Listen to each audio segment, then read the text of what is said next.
everybody, welcome to another edition of 5 Minutes in 1 Peter. I'm glad to be with you today. Today we're going to be in 1 Peter chapter 5, verses 1 through 5. And after today, we only have 2 more videos, and then we will have finished the entire book of 1 Peter. So if you've been with us throughout this process, this journey, give yourself a high five, slap yourself on the back, and if you've only been with us for a few, that's okay. You can slap your back too. 1 Peter chapter 5, verse 1, remember before we jump into this, that Peter is dealing with people who are being persecuted for their faith. That's why the final verse of 1 Peter 4, verse 19, the final verse, it says this, therefore, let those who suffer according to God's will entrust their souls to a faithful Creator while doing good. So we are called to do good, to be about the common good for both society and for our local church by loving one another well. And then he says this in verse 5, a little transition word here. So what did he just say? That we should entrust ourselves to God's will if we're suffering because of our faith. And as we entrust ourselves to God's will, we continue to do good. We don't give in to the jadedness and the cynicism and the bitterness that comes with injustice and persecution, but rather we lean into this life and we do good to people. And so he says this in chapter 5, verse 1, same context. So I exhort the elders among you. That word elder is basically a word for pastor. It means pastor.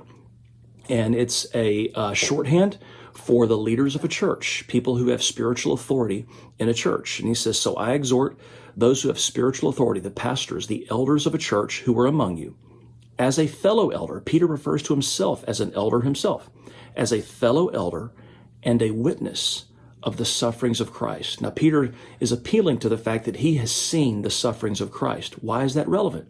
Because he's talking to people who are experiencing sufferings because of their relationship with Christ, because of their commitment to Christ. And so he says, as a fellow elder and a witness of the sufferings of Christ, as well as a partaker in the glory that is going to be revealed. Now, that's a big theological point here, because there's an idea that is found throughout the New Testament, that is persecution and then glory, adversity and affliction and then glory. We live in this present evil age, Paul says in Galatians chapter 1, we live in an age that is rife with sin and demonic activity and adversity, and yet for those of us who trust in Jesus and remain faithful to him, we will experience glory.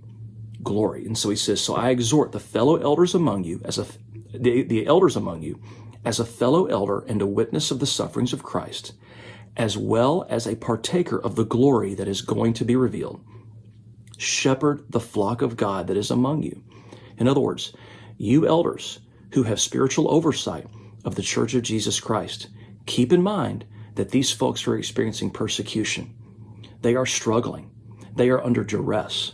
And it is our responsibility as shepherds when the people of God are under duress is to shepherd them always, but especially to be sensitive in shepherding them well in these times.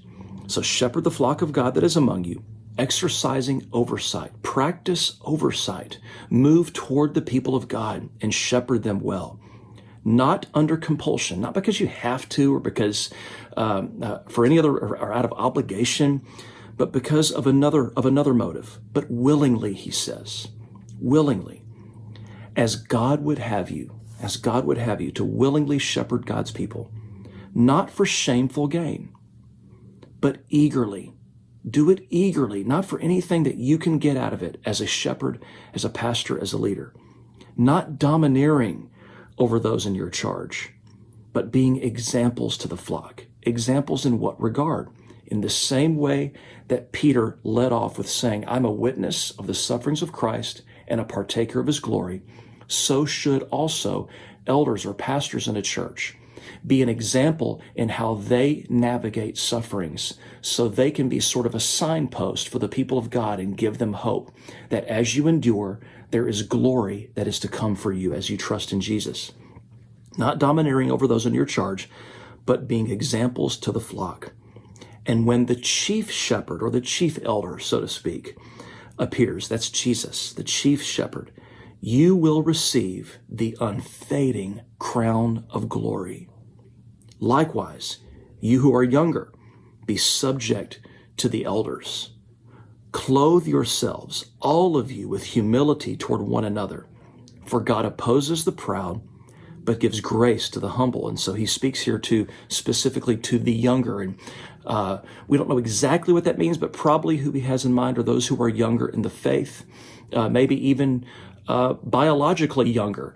And they may have a little bit more pride and a little bit more stubbornness. And so he says, you folks who struggle with pride and stubbornness and who are maybe a bit resistant to submit to your elders, make sure you do that. Clothe yourselves, he says, with humility toward one another, not just toward elders. Don't just be humble in your posture toward elders, but be humble in your posture, in our posture toward one another. For God opposes the proud, but gives grace to the humble. And so big takeaway for me with this is that when we are going through adversity, and even though many of us are not being persecuted because of our faith right now, we are experiencing a lot of affliction. And we are, especially throughout this year of COVID-19 and all the other things that are happening in our world right now, we need to remember to make sure that we should humble ourselves, to lower our posture, to not rise up in arrogance or pride or self-righteousness and judgment, but rather to clothe ourselves in humility toward one another. Let's remember that as we continue to navigate this very choppy, adversity-filled year. I love you. I pray for you today that you would clothe yourself in humility, that we as a church would clothe ourselves in humility together and serve one another and hold out for the hope of our unfading crown of glory. Love you guys. Have a great week. See you next week.